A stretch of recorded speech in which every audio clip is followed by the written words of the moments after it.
صلی اللہ علیہ وسلم صلی اللہ علیہ وسلم صلی اللہ علیہ وسلم۔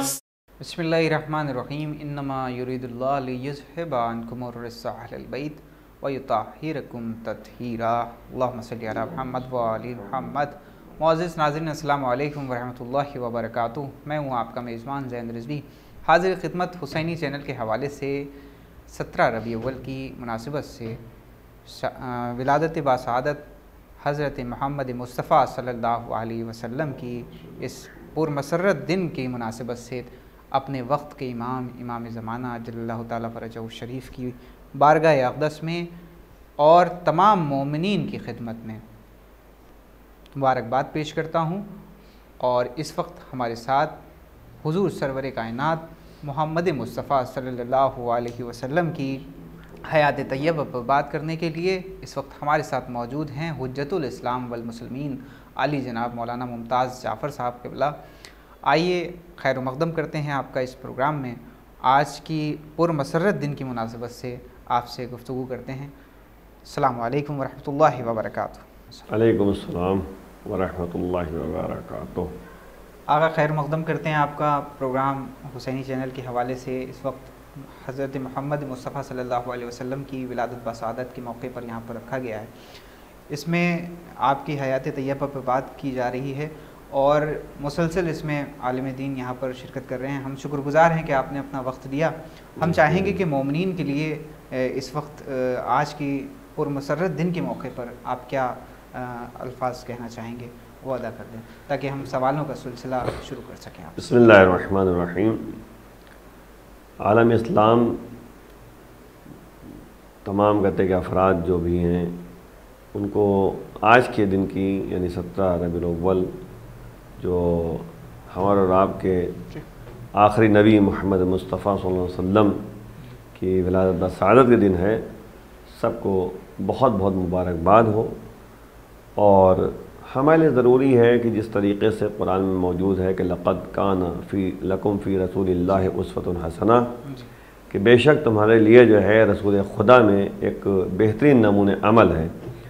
تو اس کے مطابق دیکھتے ہوئے ہمیں چاہیے کہ ہم سامان حیات کے بارے میں جو ہے بررسی کریں اور تحقیق کریں اور جانیں، اس کے بعد پھر اس پر عمل کرنے کی کوشش کریں۔ اگر جیسا کہ ولادت کی مناسبت سے یہ پروگرام رکھا گیا ہے حضور سرور کائنات محمد مصطفیٰ صلی اللہ علیہ وسلم کی ولادت کے حوالے سے، ہم چاہیں گے کہ اس کے حوالے سے آپ بیان کر دیں کہ ہفتہ وحدت کی کیا عظمت و اہمیت ہے اور اس پر بھی روشنی ڈال دیں۔ دیکھیں، مسئلہ صرف یہ ہے کہ یہ قرآن کا جملہ بھی ہے کہ وَاعْتَصِمُوا بِحَبْلِ اللَّهِ جَمِيعًا وَلَا تَفَرَّقُوا، اللہ کی رسی کو مضبوطی سے پکڑ لو اور آپس میں جو ہے تفرقہ پیدا نہ کرو۔ تو اگر آپ غور کریں تو امام خمینی نے جو ہے 12 ربیع الاول سے اور 17 ربیع الاول کے درمیان کو ہفتہ وحدت کا نام دیا ہے۔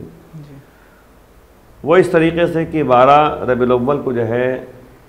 یعنی اہل سنت جو ولادت باسعادت کا سلسلہ مانتے ہیں کہ امام کی نبی کی ولادت باسعادت کا دن ہے، اور اہل تشیع میں یعنی جو اہل بیت اطہار کے محبان ہیں اور عالم تشیع میں اگر آپ دیکھیے تو 17 ربیع الاول کو جو ہے بالاتفاق ولادت باسعادت مانتے ہیں تمام علماء۔ تو اس بنیاد پہ دونوں، کیونکہ ظاہر بات ہے وہ بھی نبی کو مانتے ہیں، ہم بھی نبی کو مانتے ہیں، تو اس بنیاد پر جو ہے یہ ہفتہ وحدت کا سلسلہ رکھا گیا ہے تاکہ ایک نبی کی سیرت کو جو ہے وہ بھی بیان کریں، ہم بھی بیان کریں، اور اس کے مطابق جو ہے جو مشترک چیزیں ہیں اس کو پیش نظر رکھا جائے۔ اور بہرحال اختلافات تو بہرحال اپنی جگہ پر ہر جگہ ہے، اور ویسے بھی تو ان اختلافات کو کنارے رکھتے ہوئے مین ہے کہ اتحاد کا ایک سلسلہ جو ہے قائم کیا جائے، جو امام خمینی کا شعار بھی تھا، اور انہوں نے بڑی یعنی محنت بھی کی ہے اس میں، اور باقاعدہ اپنی تقریروں میں، اپنی یعنی سیرتوں کے ذریعے، اپنے کردار کے ذریعے بھی جو ہے باقاعدہ اس سلسلے کو قائم کیا تھا۔ تو اس میں جو ہے بہرحال ہمارے لیے ضرورت اس بات کی ہے کہ اس ہفتہ وحدت کا فائدہ اٹھا کر ہم یعنی صرف معیار رکھیں رسول کی شخصیت کے بارے میں اور اس کے مطابق جو ہے ہم مطالعہ کریں، اس کے اوپر عمل کرنے کی کوشش کریں. تو آج یہ کہتے ہیں کہ ہمارے اندر اختلافات جو ہے وہ ختم ہو جائیں گے اور نتیجے میں جو ہے ہم صحیح حقیقی باتیں جو ہیں ہمارے سامنے آ جائیں گی. اس بات کے کیا اثرات سامنے آئے ہیں؟ یہ بھی اثرات تو اس کے بہرحال اس طریقے سے آتے ہیں کہ وقتی طور پر ہی صحیح، لیکن یہ تمام یعنی عالم اسلام میں یہ ذہن میں بات آتی ہے کہ ہمیں اس کو پیش نظر رکھنا چاہیے اور آپس میں جو ہے رسول کی سیرت کو یعنی کبھی بھی جو ہے کہتے ہیں کہ ضائع نہیں ہونے دینی چاہیے اور اس کو مطالعہ کر کے جو ہے اس پر ایک دوسرے کے اندر بھائی چارگی پیدا کرنے کی چاہیے، کیونکہ رسول کی سیرت ہی بھائی چارگی تھی. ان کا کردار ہی یہی تھا کہ ہر ایک سے محبت آمیز جو ہے گفتگو کرتے تھے، ان سے ملاقات کرتے تھے اور باتیں کرتے تھے. تو اس سے جو ہے یعنی ان کی سیرت اگر ہمارے سامنے آ جائے گی تو بھائی چارگی جو ہے عالم اسلام کیا پوری دنیا میں جو ہے بھائی چارگی پیدا ہو جائے گی. اور رسول کی صحیح طریقے سے سیرت طیبہ کا مطالعہ اگر کر لیا جائے تو آج جو ہے ہم کسی سے اختلاف پیدا نہیں کر پائیں گے، کیونکہ محبت انہوں نے جو ہے محبت کا پیغام دیا تھا ہمیں. جی اس پیش نظر کو یہاں پر آپ کی ولادت کے حوالے سے بھی بیان کرتے ہیں کہ آپ کی ولادت کی تاریخ، کیونکہ بچے اس وقت اس پروگرام کو دیکھتے ہیں. جی اصل میں عام الفیل اس لیے کہا گیا ہے کہ عام معنی ہوتا ہے سال، فیل معنی ہوتا ہے ہاتھی. اچھا. تو کیونکہ جو ہے عام الفیل جو ہے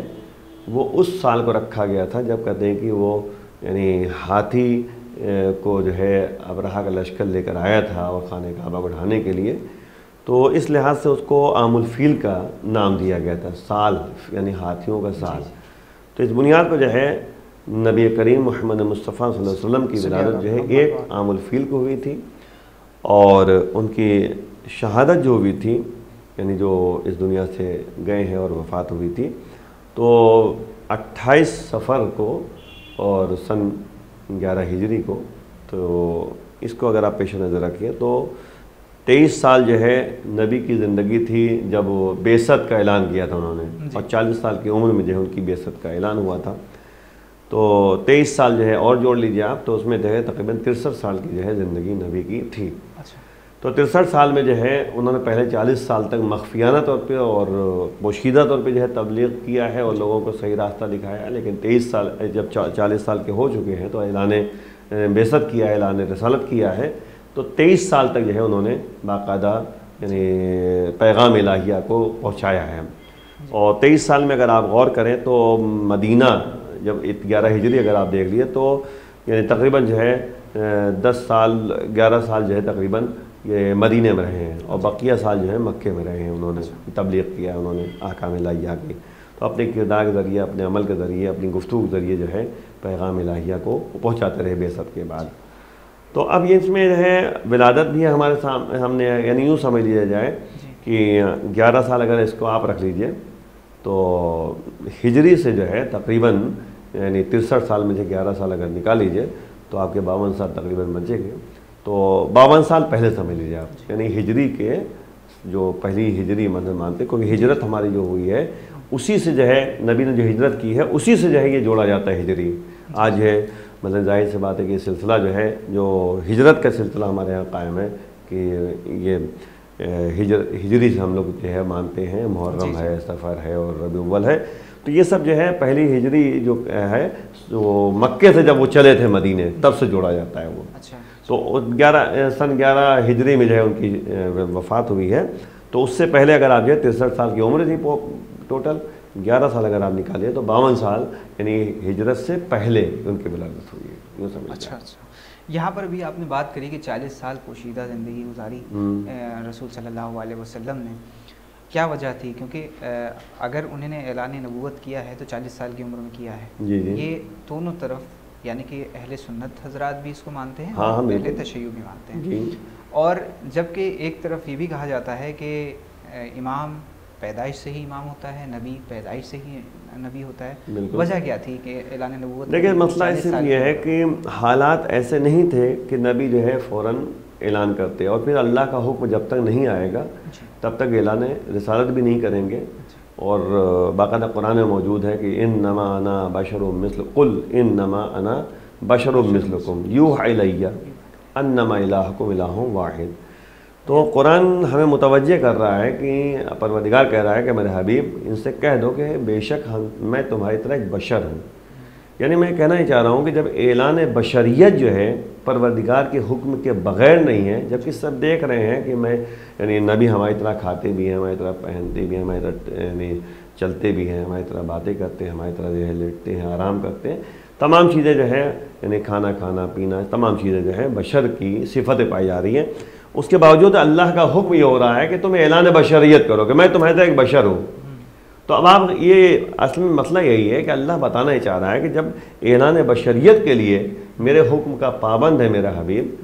تو اعلان بعثت ہو یا اعلان ولایت ہو، ہر وقت جو ہے اللہ کے حکم کے پابند ہے. جس وقت اللہ کا حکم جو آئے گا اسی کے مطابق یہ کام کریں گے. جب ہجرت کا حکم آیا تو ہجرت کر لی انہوں نے، جب بعثت کا اعلان ہوا، بعثت کا حکم آیا تو بعثت کا اعلان کیا انہوں نے. یعنی اعلان نبوت میں مرضی الہی، پروردگار کا حکم. مین مسئلہ ہے کہ پروردگار کا حکم یوحا الیہ، قرآن میں ہے نا کہ میرے پر وحی نازل ہوتی ہے. تو اللہ کی طرف سے وحی نازل ہوتی ہے. جب تک اللہ، وہ قرآن میں موجود ہے کہ میرا حبیب کلام کرتا ہی نہیں جب تک کہ اللہ کی طرف سے وحی نازل نہ ہو جائے. تو کوئی بھی کام کرے گا اللہ کے حکم کے بغیر نہیں کرے گا. ایک اور لقب آپ کا بہت مشہور ہے کہ آپ کو رحمت للعالمین کہا جاتا ہے. جی، قرآن بھی کہہ رہا ہے کہ وما ارسلناک الا رحمۃ للعالمین. اللہ کہہ رہا ہے کہ اے میرے حبیب ہم نے تم کو نہیں بھیجا ہے مگر عالمین کی رحمت بنا کر بھیجا ہے. عالمین یعنی ظاہر سے بات عالمین سے میں اگر آپ دیکھیے تو سب شامل ہو گئے. اور ورنہ آپ دیکھیے کہ کفار ہیں، مشرکین ہیں، نبی کو نبی نہیں مان رہے ہیں، پھر بھی ان کے ساتھ جو ہے محبت آمیز جو ہے گفتگو کرنا، بات چیت کرنا، اس کا امانت میں جو چیزیں رکھتے ہیں اس کا صحیح طریقے سے امانت کو برقرار رکھنا اور امانت کو اسی طرح سے واپس کرنا اور صداقت و یعنی سچائی کے ذریعے جو ہے اپنے پیغام تک پہنچانا. تو یہی سلسلہ رہا کہ اس طریقے سے ان کے درمیان زندگی بسر کی کہ ہر کوئی جو ہے امین اور صادق کہہ کے پکارتا تھا کہ سچے ہیں اور امانت دار ہیں. جبکہ آپ دیکھیے کہ وہ لوگ نبی نہیں مان رہے ہیں، نبی کو نبی نہیں مان رہے، لیکن ان کے یعنی صفت کو جو ہے اس طریقے سے مانتے ہیں کہ ان کو امین اور صادق کہہ کے پکارتے ہیں. اور رحمت للعالمین کی بات جہاں تک آ گئی تو ایک جملہ بہرحال عام طور پہ کہتا رہتا ہوں کہ یہ جو کفار و مشرکین تھے جنہوں نے نبی کو بہت پریشان کیا تھا مکے میں اور نبی کو اذیت پہنچائی تھی، اور نبی نے یہاں تک کہا کہ مجھے جتنی اذیت دی گئی اتنا کسی کو نہیں اذیت دی گئی، تو اس کے باوجود جو ہے نبی جب مدینہ چلے آیا اور مدینہ کے بعد فتح مکہ کا واقعہ پیش آیا، اسے رحمت العالمین کا بہترین مصداق ہمارے سامنے یہ ہے کہ جب یعنی فتح مکہ کا واقعہ پیش آیا، مکہ کامیاب ہو گئے، نبی کے قبضے میں آ گیا، تو اب جو ہے ان افراد کو گرفتار کر کے لایا گیا جنہوں نے نبی کو پریشان کیا تھا، رسیوں میں باندھ کے، ہاتھوں کو باندھ کے لایا گیا. تو نبی نے صرف ایک جملہ پوچھا تھا، ایک سوال کیا تھا کہ بتاؤ تم لوگ مجھ سے امید کیا لگاتے ہو، کیا رکھتے ہو؟ تو انہوں نے کہا آپ کریم ہیں اور کریم کے بیٹے ہیں، آپ کریم ہیں. تو اب آپ غور کیجئے کہ کفار مشرکین بھی جو ہے جو نبی کو نبی نہیں مان رہے ہیں وہ بھی جو ہے کم از کم جو ہے یعنی ان کو باقاعدہ جو ہے کہتے ہیں کہ یعنی یہ مانتے ہیں کہ یہ کریم ہے، یعنی نبی کو نبی نہیں مان رہے پھر بھی کریم مان رہے ہیں. تو اس سے اندازہ ہوتا ہے کہ فوراً جو ہے نبی نے کہا کہ ان کے ہاتھوں کھول دیا جائے، ان کو جو ہے آزاد کر دیا جائے. تو اب مہربانی کا بہترین نمونہ جو ہے نبی نے اس طرح سے پیش کیا ہے. اور اسی طریقے سے آپ دیکھیے انتقام کا کبھی جذبہ ان کے اندر نہیں تھا. انتقام لینا ہوتا تو رسی کھلواتے ہی نہیں، ہاتھ کھلواتے ہی نہیں ان کو، بھائی سب کو جو ہے گرفتار کر کے رکھ دیتے کہ بھائی تم نے پریشان بہت کیا ہے تمہیں. تو انتقام کا جذبہ نبی کے اندر نہیں تھا. ابھی ہم اخلاق و کردار و احمد و عظمت کی بات کریں گے، لیکن اس سے پہلے میں جاننا چاہوں گا کہ آپ کو مرسل اعظم کیوں کہا جاتا تھا؟ ہاں، مرسل اعظم جو ہے اصل کہتے ہیں عظیم سے زیادہ، یعنی کہنے کا مطلب یہ ہے کہ سب سے بہتر اور برتر، عظمت والا، صاحب عظمت. تو جیسا کہ روایتوں موجود ہے کہ یہ خاتم النبیین ہیں اور یعنی نتیجے میں جو ہے یعنی ان کو بھیجا گیا ہے عظیم مرتبے پر. آپ دیکھیں قرآن میں موجود ہے کہ انک لعلی خلق عظیم، اے میرے حبیب آپ جو ہیں عظیم اخلاق کے عظیم مرتبے فائز ہیں. ان کو اعظم اس لحاظ سے کہا گیا ہے کہ نبی کی نبوت 1,30,999 نبیوں نے جب تک ان کی نبوت کا اقرار نہیں کیا ان کو نبوت نہیں ملی. تو اسی لیے افضل الرسول بھی ان کا لقب ہے. افضل الرسول مانے رسولوں سے زیادہ فضیلت ان کو حاصل ہے. تو عظمت جو ہے یہاں پر موجود ہے کردار کے لحاظ سے بھی اور عہدے کے لحاظ سے بھی، یعنی ان کا عہدہ بھی جو ہے سب سے اعلیٰ ہے، یعنی 1,23,999 نبیوں سے بھی بڑھ کر ان کا عہدہ موجود ہے۔ تو ان کو اللہ نے جو ہے نبی بھی بنا کر بھیجا، ان کو جو ہے رسول بھی بنا کر بھیجا، اور ان کو جو ہے کہتے ہیں امام بھی بنا کر بھیجا، یہ امام بھی ہے۔ اور دوسری بات یہ ہے کہ اگر آپ دوسرے نبیوں کے درمیان اور ان کے درمیان فرق آپ دیکھیے تو انہوں نے کبھی بھی جو ہے بد دعا نہیں کی۔ آپ نبی کی سیرت کو اٹھا کر آپ دیکھیے، جو بہرحال 23 سال کی وہ زندگی تھی، 40 سال تو بہرحال مخفیانہ طور پہ خفیہ طور پہ تھی، لیکن یہ 23 سال کی جو ظاہری زندگی تھی تبلیغ احکام الہیہ کی تھی، بعثت کی زندگی تھی، اس میں اگر آپ دیکھیے نبی نے کبھی جو ہے بد دعا کے لیے ہاتھ نہیں اٹھایا، کبھی بھی نہیں اٹھایا۔ اور یہاں تک کہ جو قرآن میں اللہ نے کہا کہ کیا تم ان کے لیے اپنے کو ہلاک کر دو گے، یعنی یہاں تک کہا ہے، یعنی ہر وقت جو ہے دل سوزی محبت آمیز باتیں کرنا، اور پھر جو کہتے ہیں ان کے لیے چاہنا کہ یہ صحیح راستے پہ آ جائیں۔ زحمتیں برداشت کر رہے ہیں، کوڑا پھینکا جا رہا ہے ان کے اوپر، گندگی پھینکی جا رہی ہے، ان کو جو ہے ساحر کہا، جادوگر کہا جا رہا ہے، ان کو شاعر بھی کہا جا رہا ہے، مجنون دیوانہ تک کہا جا رہا ہے، لیکن کبھی بد دعا کے لیے ہاتھ نہیں اٹھایا۔ اور نبیوں کو آپ دیکھیے، جناب نوح کی زندگی مطالعہ کیجیے، انہوں نے بد دعا کے لیے ہاتھ اٹھایا، اگرچہ جو ہے 120 سال کے بعد عذاب اللہ کا نازل ہوا۔ جناب یونس نے جو ہے ہاتھ بلند کیا بد دعا کے لیے، جناب لوط نے جو ہے کہتے کہ عذاب کے لیے ہاتھوں کو بلند کیا، لیکن آخری نبی جو تھے وہ ایک لمحے کے لیے بھی جو ہے نہ انتقام کا جذبہ ان کے اندر پایا جاتا تھا، اور نہ ہی جو کہتے ہیں کہ وہ یہ تھا کہ یعنی بد دعا کے لیے ہاتھ اٹھاتے، بد دعا بھی نہیں کی انہوں نے، یہ ایک بات ہے۔ اور یہی سلسلہ اگر آپ اٹھا کے دیکھیے تو کربلا میں بھی جو ہے یہ بات ملتی ہے، ورنہ امام حسین السلام بد دعا کے لیے ہاتھ اٹھا سکتے تھے، یہاں تک کہ وہ جو ہے واقعہ آپ کے ذہنوں میں ہے کہ جناب زینب نے جب کہتے سب کو اکٹھا کیا تھا زندان یعنی وہ دربار شام میں جانے سے پہلے، تو امام حسین السلام کے سر سے جو ہے یعنی سر کو دیکھا تھا، چہرے کو دیکھا تھا، تو ان کی آنکھوں سے اشک جاری ہو رہے تھے، تو یہی آواز آئی تھی کہ نہیں بد دعا کے لیے ہاتھ اٹھا۔ جیسا کہ تاریخ میں ملتا ہے کہ جناب فاطمہ زہرا سلام اللہ علیہ کے حوالے سے بھی یہ بات ملتی ہے کہ مولا کائنات امیر المومنین علیہ السلام نے جناب فاطمہ زہرا سلام اللہ علیہ کو بد دعا کے لیے روکا کہ آپ بد دعا نہ کریں۔ آپ نے جناب سلمان فارسی سے یہ کہا کہ جائیں سلمان آپ جناب فاطمہ زہرا کے یہ میرا پیغام پہنچا دیں کہ وہ بد دعا کے لیے ہاتھ نہ بلند اور گھر جائیں۔ تو وہی ہوا کہ وہ چپ یعنی کیونکہ امام کی بات تھی اور شوہر کی بات تھی، وہ فوراً جو ہے گھر کو چلی گئیں۔ تو اب آپ غور کیجئے کہ یہ ہمیں تاریخ میں باقاعدہ ملتا ہے، تو وہی جو ہے نبی کی سیرت ہے کہ انہوں نے کبھی جو ہے بد دعا نہیں کی انہوں نے، اور اسی سے آپ اندازہ لگائے کہ رحمت العالمین بھی ہیں اور اعظم بھی ہیں، مرسل اعظم بھی آپ یہ کہہ سکتے ہیں، اور ظاہر میں کہا لقب ہے یہ مرسل اعظم کا، اور افضل الرسول بھی ہیں، افضل مانے سب سے زیادہ فضیلت رکھنے والے۔ میں چاہوں گا آپ کے جو اقوال ہیں، جو آپ کے جس طریقے سے پیغام ہیں، وہ بھی آپ مومنین تک پہنچا دیں تاکہ اس پر بھی مختصر سی روشنی۔ ہاں بالکل بالکل، نبی نے یہاں تک کہا ہے کہ یعنی علیکم بمکارم الاخلاق، تم پر واجب ہے کہ تم اچھے اخلاق کے مالک بن جاؤ۔ انما بعثت لاتمم مکارم الاخلاق، نبی نے کہا کہ مجھے بھیجا ہی گیا اس لیے تاکہ تم کو اخلاق کے اعلیٰ درجے تک پہنچا سکوں۔ تب آپ غور کریں، نبی کو جو ہے یعنی کردار کو اگر دیکھا جائے تو اخلاق حسنہ کے مالک تھے، خلق عظیم کے مرتبہ فائز تھے، ورنہ آپ دیکھیے واقعات تو ہمیں بہت ملتے ہیں، وقت کا تقاضا نہیں کہ تمام واقعات کو یہاں پہ جو ہے تذکرہ کیا جا سکے، لیکن آپ غور کریں تو یہی مسجد سے نبی نکل رہے تھے کہ ایک اعرابی آیا، جو گاؤں کا رہنے والا مطلب دیہاتی جو کہہ سکتے ہیں اعرابی، وہ آیا اور آنے کے بعد کہتا ہے محمد یہ 2 اونٹ ہے، ایک پہ جو ہے گیہوں لاد دو، ایک پہ یعنی ایک پہ گیہوں ایک پہ جو ہے یعنی جو لاد دو۔ تو کچھ لوگوں نے جو ہے کہا، اور بلکہ یہ ابا جو ہے اس طرح سے پکڑ کے لٹک گیا کہ یہ یعنی گلے کے اوپر جو ہے نشانات پڑ گئے نبی کے۔ تو جتنے افراد کھڑے تھے انہوں نے کہا یا نبی اللہ میں جواب دیتا ہوں اس کو، کہا نہیں کچھ نہ بولو۔ اس کے بعد بھی جو ہے نبی نے کہا کہ جاؤ اور جا کر جو ہے ایک اونٹ پہ گیہوں لاد دو، ایک پہ جو لاد دو۔ یعنی نبی اس طریقے سے اخلاق حسنہ کو جو ہے پیش کر رہے ہیں، ایک دم سے پھر ہے اس نے جو ہے ہاتھ کو چھوڑا، میں نے وہی ابا چھوڑ دی، اور نبی کے قدموں میں گرا اور مان گیا کہ ہاں آپ اخلاق حسنہ کے مالک ہیں، اور نتیجے میں جو ہے کہتے ہیں کہ قرآن کی آیت نازل ہو گئی اسی وقت، انک لعلی خلق عظیم،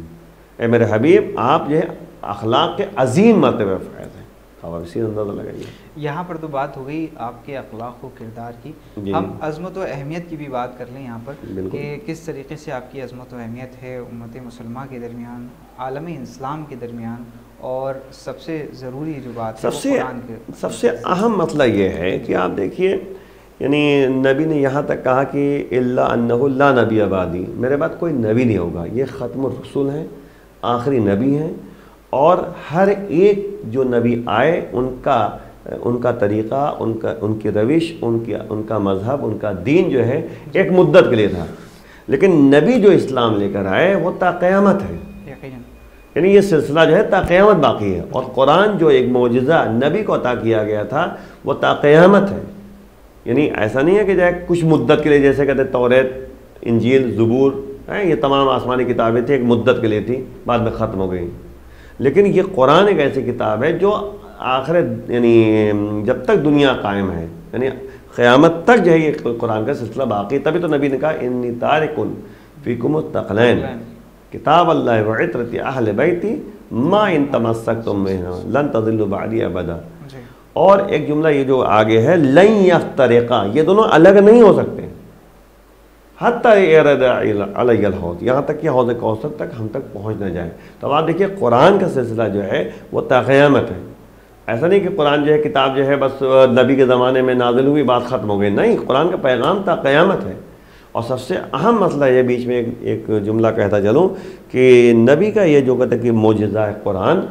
یہ قرآن ایک ایسا معجزہ ہے کہ آج بھی اگر کوئی پڑھتا ہے تو جیسے لگتا ہے کہ قرآن آج ہی زمانے کے لیے نازل ہوا ہے، یقیناً، یعنی ہر زمانے کے لحاظ سے اس کا جو سلسلہ باقی رہتا ہے، نبی کے زمانے میں نبی اس طرح کے سلسلہ آج بھی تا قیامت اس طرح باقی رہے گا۔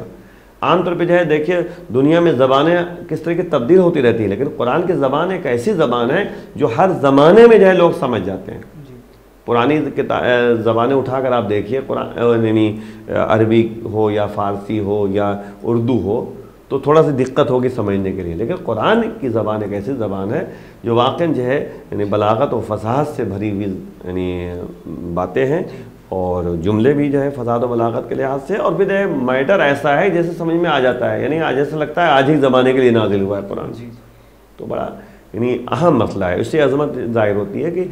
نبی کا دین، نبی کا مذہب جو ان الدین ان اللہ الاسلام ہے، کہ بے شک اللہ کے نزدیک اسلام دین ہے، اور غدیر خم کے میدان میں جو ہے یعنی آپ اسی سے اندازہ لگائیے کہ نبی نے ایک جملہ کہہ دیا ہے، ایسا نہیں کہ نبی نے کہا ٹھیک ہے میرے بعد دیکھا جائے گا کیا ہونے والا، نہیں، نبی نے باقاعدہ اس کی اہمیت کو سمجھا ہے، اس مذہب کو، اس دین کو، اسلام کو، تو اس لیے جو ہے انہوں نے غدیر خم میدان میں جو ہے اللہ کے حکم سے اعلان ولایت علی کیا تھا، اور نتیجے میں جائے کہتے کہ وہاں پر قرآن کی آیت نازل ہوئی ہے الیوم اکملت لکم دینکم، آج دین تمہارے لیے مکمل ہو گیا، جو دین نبی لے کر جناب آدم لے کر آئے تھے وہ دین جو ہے آج مکمل ہوا، یعنی 18 ذی الحجہ کو جب اعلان ولایت کیا ہے، علی کی ولایت کا اعلان کیا ہے، تو اب یہاں پہ کہا کہ اب جو کہتے کہ ہمارے بعد کوئی نبی نہیں ہوگا، یہ آخری جو ہے پیغام تھا اللہ کی طرف سے کہ دیکھو آج دین مکمل ہو گیا، اور آج دین جب مکمل ہو گیا الیوم اکملت لکم دینکم واتممت علیکم نعمتی، نعمت کو ہم نے مکمل تمام کر دیا، ورضیت لکم الاسلام دینا، اور اللہ کہہ رہا ہے کہ میں تمہارے لیے جو ہے دین اسلام کی حیثیت سے میں راضی ہوا، یعنی اب جو کہتے جو دین ہوگا ہمارا وہ کہتے کہ وہی نبی والا دین ہوگا، اور نبی کی یعنی جو باتیں تھیں وہ تا قیامت، اسی لیے جو آپ دیکھیے یعنی اماموں نے کہا ہے کہ حلال محمد حلال الی یوم القیامہ، حرام محمد حرام الی یوم القیامہ، جو نبی نے حلال قرار دیا وہ تا قیامت حلال ہے، اب اس میں تبدیلی کچھ نہیں ہے، جو حرام قرار دیا تھا وہ تا قیامت حرام ہے، تو اس لیے امام حسین السلام نے کربلا کے میدان میں بھی جو ہے اقرار لے دیا تھا سب سے کہ کیا میں نے جو ہے حلال محمدی کو حرام کیا ہے یا حرام محمدی کو حلال کیا جو مجھے قتل کر دینا چاہ رہا ہوں، تو دیکھیے وہ پیغام کربلا کے بھی ہمارے پاس سامنے موجود ہے، یعنی دنیا والوں کو حسین بتانا چاہ رہے ہیں کہ دیکھو تا قیامت جو ہے یہ حلال محمدی حلال ہے اور حرام محمدی حرام ہے، یہ سلسلہ، تو اس سے عظمت جو ہے آپ ظاہر کر سکتے ہیں، مطلب بتا سکتے ہیں کہ نبی کی عظمت اس سے ظاہر ہے، نبی کا پیغام تا قیامت ہے، نبی کا دین جو دین لے کر آئے تھے نبی وہ تا قیامت ہے، اور نبی جو ہے کا کردار اور نبی کی سیرت ہمارے لیے نمونہ عمل ہے جو قرآن ہے۔ قرآن مین کتاب ہے ہمارے لیے، آسمانی کتاب ہے، اور قرآن میں ہی جو ہے اللہ کا پیغام موجود ہے، اور پھر نبی کے کلمات جو پائے جاتے ہیں وہ اپنی جگہ پر ہیں کہ ہم نبی کے کلمات اڑا کے دیکھیے کہ نبی نے مختلف انداز سے ہم کو بتایا کیسے زندگی بسر کرنی ہے۔ تو قرآن میں چاہوں گا مختصر طور پر آپ بیان کر دیں جی، تاکہ یہ بچے پروگرام دیکھتے ہیں تو اس سے دیکھیے قرآن میں جو ہے یعنی اگر آپ دیکھیں قرآن سے شروع کرتے ہیں، قرآن میں جو ہے سورہ جمعہ کی آیت کریمہ ہے۔ سورہ جمعہ میں جو ہے پروردگار کہہ رہا ہے کہ هو الذی بعث فی الامین رسولا منہم یتلو علیہم آیاتہ ویزکیہم ویعلمہم الکتاب والحکمہ۔ پروردگار وہ پروردگار ہے جس نے جو ہے نبی انہی کے درمیان سے چن کر منتخب کر کے جو ہے یہاں پہ بھیجا ہے، کیا کرنے کے لیے؟ نمبر 1 آیات الہیہ کی تلاوت ہے، دوسرا یہ کہ تزکیہ نفس ہے، نفس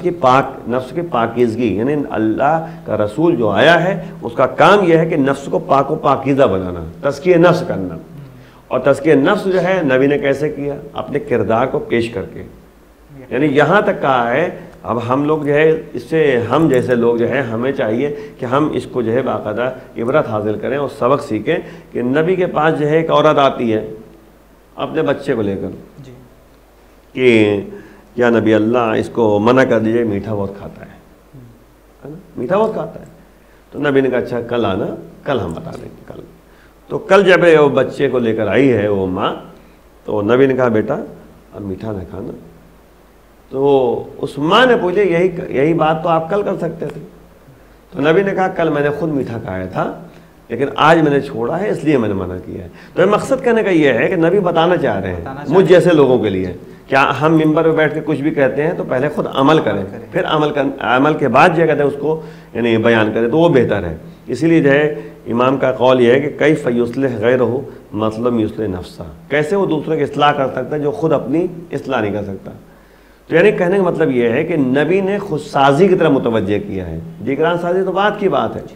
پہلے نبی نے جو ہے پیغام دیا ہے کہ کچھ خود اپنے کو ایسا بنا لو کہ لوگ تمہارے کردار کے ذریعے جو ہے، نبی نے یہی تو کہا کون، نبی کا قول ہے کونوا دعاۃ للناس بغیر السنتکم، لوگوں کو صحیح راستہ دکھاؤ بغیر زبان کے، یعنی زبان سے ضروری نہیں ہے، اپنے عمل کے ذریعے، اپنے کردار کے ذریعے تم خود عمل کر ایسا کرو کہ لوگ دیکھ کے جو ہے دیکھیے یعنی متاثر ہوں۔ اور یہی آپ دیکھیں نبی کی سیرت رہی، ائمہ طاہرین کی سیرت یہ رہی کہ لوگ متاثر ہوتے تھے، لوگ جو کہتے کہ یعنی جذبہ ان کے اندر پایا جاتا تھا کہ نبی سے ملاقات کریں۔ اسی لیے جب آپ دیکھیے کہ جو قرآن کہہ رہا ہے کہ انما انت منذر ولکل قوم حاد، اے میرے حبیب آپ جو ہیں ڈرانے والے ہیں۔ یعنی نبی نے باقاعدہ بتایا کہ دیکھو یہ کام کرو گے تو تمہیں جو ہے جہنم میں جانا راستہ ہے، اور اگر یہ کام کرو گے جنت تمہیں ملے گی، دنیا بھی جو ہے تمہاری اچھی ہے اور آخرت بھی اچھی ہے۔ اسی لیے ضرورت اس بات کی جو جملہ میں نے شروع میں کہا تھا کہ لقد کان لکم فی رسول اللہ اسوۃ حسنہ، بے شک تمہارے لیے جو ہے رسول خدا میں جو ہے نمونہ عمل ہے،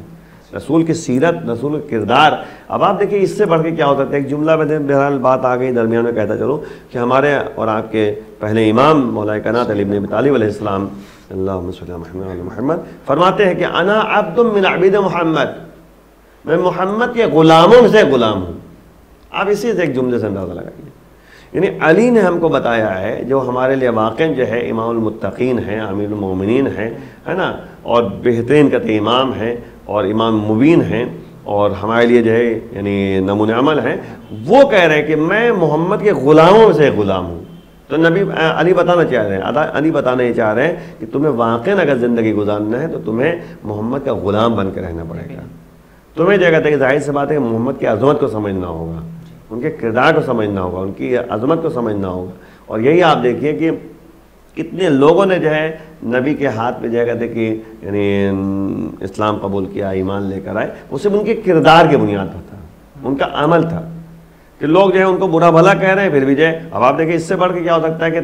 لگاتار جو ہے کوڑا پھینکا جا رہا ہے، اور مطلب لوگ تھے پھینکوانے والے تو پھینکا جا رہا ہے، اور بوڑھی عورت جو ہے کہتے کوڑا پھینک رہی عورت روز کا۔ بھیا ہم ہوتے یا آپ ہوتے، مطلب میں اپنی بات کر رہا ہوں کہ آج کہتے کوئی ایسا کرنے لگا تو ہم کیا سوچیں گے ہمیں کوئی دوسرا راستہ مل جائے ادھر سے نکل جاتے ہیں، تو ہم روز جو ہے راستہ بدل دیں گے، لیکن وہ نبی جو ہے اسی راستے جا رہے ہیں کہ چلو بھائی ٹھیک ہے تو ہم تمہیں ایک پیغام الہیہ پہنچانا چاہ رہے ہیں کہ دیکھو ہمارے اندر برداشت کتنا ہے، صبر کتنا ہے، ہمارے اندر تحمل کتنا ہے، ہمارا اخلاق کتنا اچھا ہے. یعنی یہ اللہ کی طرف سے پیغام بھی تھا اور نبی نے اپنی سیرت کے ذریعے بتایا بھی. اور آخر کار جو ہے ایک دن وہ عورت جو ہے کوڑا نہیں پھینک رہی ہے تو ہم جیسے لوگ ہوتے تو کہتے کیا کہتے ہیں ٹھیک اچھا ہوا، کہتے کم سے کم آج کوڑا نہیں پڑا. لیکن نبی نے پوچھ لیا کہ بھائی وہ عورت کہاں ہے جو کوڑا پھینکتی تھی؟ تو لوگوں نے بتایا کہ وہ بیمار پڑی ہوئی ہے. آج جیسے ہوتا نہیں ہم لوگ کہتے ہیں اچھا ہوا، ہمیں پریشان کیا تو اچھا ہوا. دیکھا یہ دماغ میں ہمیں پتہ ہے. نبی نے یہ تو نہیں کہا کہ دیکھا کوڑا پھینکا تھا ہمارے اوپر تو ایسا ہو گیا، نہیں. نبی خود گئے اس کو دیکھنے کے لیے، اس کی عادت کے لیے، اس کی احوال پرسی کے لیے. اس نے لیکن جب دیکھا کہ نبی آ رہے ہیں کہا کہ اب آئے ہو، جب کہتے میں بیمار پڑ گئی. یعنی اس کے اندر بھی جو ہے ایک عجیب کیفیت پیدا ہو گئی کہ جب میں روز ٹھیک ٹھاک تھی تب نہیں آئے بدلہ لینے کے لیے، آج بدلہ لینے آ گئے. تو نبی نے کہا کہ میں انتقام لینے نہیں آیا ہوں، میں بدلہ لینے نہیں آیا ہوں، میں تو صرف یہ تمہاری عادت کے لیے آیا ہوں کہ آج تم نے کوڑا نہیں پھینکا تھا تو میں عادت کے لیے آیا ہوں، تمہارے احوال پرسی کے لیے آیا ہوں، تمہاری حالت پوچھنے کے لیے آیا ہوں کہ تم کیسی ہو. کوئی ضرورت ہو تو ہم تیار ہیں. تمہیں کہتے ہیں کہ تمہارے یعنی کچھ مال چاہیے، وہ کوئی بھی چیز مطلب کسی چیز کی ضرورت ہو تو ہم جو ہے تمہاری پورا کر دیں. تو اس نے یہ دیکھا کہ وہ شخص جس کو میں روز کوڑا پھینک رہے ہوں اس کے اوپر، اور وہ اپنا کردار ایسا پھینک رہا ہے کہ ہم پیش کر رہا ہے، ایسا کردار پیش کر رہا ہے کہ وہ ہماری احوال پرسی کے لیے آ رہا ہے. فوراً جو کہتے ہیں اس کے دماغ میں بات آئی اور ذہن میں بات آئی کہ اتنا بڑا دل ہے محمد کا، نبی کا. فوراً قدموں پہ گر جاتی ہے اور صحیح راستے پہ آ جاتی ہے، اسلام قبول کر لیتی ہے. تو یہ ہے کردار نبی کا، جو عام طور پہ یہ کہا جاتا ہے کہ زبردستی جو کہتے ہیں کہ یہ کام زبردستی نہیں ہے، محبت ہے. رحمت العالمین بن کر آئے ہیں، اخلاق حسنہ کے مالک ہیں، وہ ارحم الراحمین ہے پروردگار. جب رحمت العالمین اتنا مہربان ہے، نبی اتنا مہربان ہے کہ کبھی جو ہے انتقام کے لیے یا بد دعا کے لیے جو ہے قدم نہیں آگے بڑھایا. اب ظاہر سی بات ہے کہ یعنی اللہ کا جو حکم ہے اس کے مطابق نبی نے ہر کام کیا ہے، عمل کیا ہے. تو ہمیں نبی کی عظمت کو سمجھنا چاہیے اور نبی کی یعنی صحیح طریقے سے زندگی جو ہے اس کو عمل کرنے کی کوشش ہمیں کرنی چاہیے. یہ عالم اسلام کے لیے پیغام ہے باقاعدہ. آج حسینی چینل کے حوالے سے آپ کیا پیغام دینا چاہیں گے آج اس پرمسرت موقع پر جو کہ ولادت باسعادت حضرت محمد مصطفیٰ صلی اللہ علیہ وسلم، اس مناسبت سے کیا پیغام دینا چاہیں گے حسینی چینل کے حوالے سے؟ سب سے بڑی بات یہ ہے کہ بہرحال یعنی ایک بات اور کہنے کی ہمارے سامنے ہے کہ آج جو ولادت جو ہے نبی کی ہے، آخری رسول کی ہے، اس کے ساتھ ساتھ ہمارے اور آپ کے چھٹے امام جعفر صادق علیہ السلام کی ولادت بھی ہے نا. تو اس لحاظ سے اگر آپ دیکھیے تو ہمارے پاس جو ہے ایک امام کی ولادت اور ایک نبی کی ولادت، یعنی معصومین کی ولادت ہے. تو ہمارے لیے تو خوشی یعنی ڈبل خوشی ہو گئی، دو خوشیاں ہمارے سامنے ہیں. تو دو خوشیوں میں ہمیں یہ دیکھنا ہوگا کہ نبی کا کردار اور اس کا امام کے کردار کو پیش نظر رکھنا چاہیے. میں اکثر ایک جملہ کہتا ہوں، پیغام میرا یہ ہونا کہ ہم لوگ غور کریں. ہم عام طور پہ یہ کہتے ہیں کہ اگر صحیح معنوں میں پورے سال میں جب بھی ولادت ہے، جب بھی شہادت ہے، اگر ان کی سیرت و ان کے کردار کو ہم سے پڑھ لیں تو کم از کم جو ہے پورے سال میں جو ہے ہم معصومین کے کردار، ان کی سیرت کو جو ہے 2 مرتبہ جو ہے ہم سیکھ لیں گے. ایک دفعہ شہادت کے دن اور ایک دن ولادت دن. تو نتیجے میں جو ہے اس پر عمل کرنے کی کوشش کریں. ورنہ جو ہے ظاہر سی بات ہے یہ لوگ آئے تھے کس لیے آئے تھے؟ آئے تھے ہمیں جو ہے درس دینے کے لیے، ہمیں سبق سکھانے کے لیے. انہوں نے عمل کر کے ہم کو دکھایا ہے. دیکھیے ان سبوں کو اللہ نے عہدہ دے دیا، عہدے کو باقی رکھنا ان کی ذمہ داری تھی. انہوں نے عمل کر کے اپنے عہدوں کو باقی رکھا ہے. ایسا نہیں کہ جو ہے کہا جائے کہ مجبور تھے، مجبور نہیں تھے. اللہ نے ہاتھ نہیں پکڑ رکھا تھا کہ تم یہ نہیں کر سکتے، تم یہ نہیں کر سکتے. لیکن انہوں نے جو ہے جو بھی کام کیا ہے اللہ کی مرضی کے مطابق کیا ہے. اور ہمیں بھی ضرورت اس بات کی کہ ہم ان کے یعنی صحیح معنوں میں جو ہے ان کے راستے پہ چلیں گے، تبھی زندگی ہماری اچھی گزر سکتی ہے. میں اسی پیغام میں آپ سے ایک بات اور جاننا چاہ رہا تھا کہ علماء اکرام نے کس طریقے سے آج کے دن کی مناسبت سے آج کے دن کی اہمیت اور عظمت بیان کی ہے. یہ کہ اس وقت ایک طرف تو حضور صلی اللہ علیہ وسلم کی پیدائش ہے اور دوسری طرف ایک چھٹے امام کی ولادت کی بھی شب ہے. تو کیا عظمت و اہمیت بیان کی؟ سب سے بڑی بات یہ ہے کہ دیکھیں جتنی بھی ولادتیں ہیں کسی بھی امام کی، اس میں جو ہے کہتے ہیں علماء نے یہی کہا ہے کہ ہمیں خوشی منانا ہے، مسرت کا دن ہے، سب کچھ صحیح ہے، لیکن وہ جملہ امام کا جملہ یاد رکھنا چاہیے کہ کل یوم لا یعصی اللہ، ہر وہ دن جس دن جو ہے اللہ کی نافرمانی نہ ہو، اللہ کی معصیت نہ ہو، وہ دن عید کا دن ہے، خوشی کا دن ہے۔ تو ہم اگر جو ہے یہ دیکھ رہے ہیں کہ معصومین کی ولادت کا دن ہے اور ہم خوشی منا رہے ہیں، تو خوشی منا رہے ہیں تو خوشی میں جو ہے ذرہ برابر بھی گناہ شامل نہیں ہونا چاہیے۔ جو گناہ اگر شامل ہو گیا تو ہمارے خوشی نہیں رہے گی پھر، چاہے جتنا انسان مسرت، ہمارے مزاج میں یہ بات پائی جاتی ہے کہ خوشی کے دن ہے تو ہم جو چاہے وہ کریں، نہیں، بلکہ جو ہے باؤنڈیشن ہمارے ہاں خوشی کا بھی جو ہے کہتے کہ طریقہ ہوتا ہے، یہ ذرہ برابر جو ہے گناہ نہیں ہونا چاہیے، اس میں گناہ ہوا خوشی کا جو ہے سلسلہ ختم ہو گیا، گناہ پہ اللہ کا عذاب بھی نازل ہوگا، اللہ کی طرف سے برکتیں ختم ہو جائیں گی، رحمتیں ختم۔ تو علماء نے یہی کہا کہ بجائے باقاعدہ جو ہے آپ خوشی منائیے، لیکن ایک حد تک جو ہے آپ جو ہے سسٹم رکھیے، یہ نہیں کہ حد سے آگے نہ بڑھیے، حدود الہی سے تجاوز نہ کیجیے۔ اگر حدود الہی سے تجاوز کر گئے تو اللہ کا پیغام جو ہے ہم نے عمل نہیں کیا۔ ایک بار اس بات کو واضح کر دیے کہ حدود الہی کے حد سے جو تجاوز کر جائیں، اس کا کیا مطلب ہے؟ دیکھیں قرآن نے بھی کہا ہے کہ من یتعد عن حدود اللہ، جو بھی اللہ کے حدود سے تجاوز کر جائے، بڑھ جائے، وہ جو ہے کہ بہرحال ظالم کہلاتا ہے، ظلم کیا اس نے، اپنے اوپر ظلم کیا، اللہ کے نافرمانی کی، اللہ کا گنہگار بندہ بن گیا۔ تو حدود خدا کیا ہے؟ حدود خدا یہ ہے کہ جب ہم سے کہا گیا کہ آپ جو ہے دن بھر میں جو ہے 17 رکعت نماز آپ کے واجب ہے، یہ کیجیے، آپ جو ہے کہتے ہیں جو الہی قوانین ہیں ہاں اس کے مطابق چلنا ہے۔ جیسے بتا دو جو ہے یہ کمرہ ہے یا گھر ہے کسی کا، تو ہم گھر سے باہر جو ہے 1 فٹ بھی اگر 1 انچ بھی آگے بڑھ گئے تو ہم نے اپنے حد سے تجاوز کر لیا۔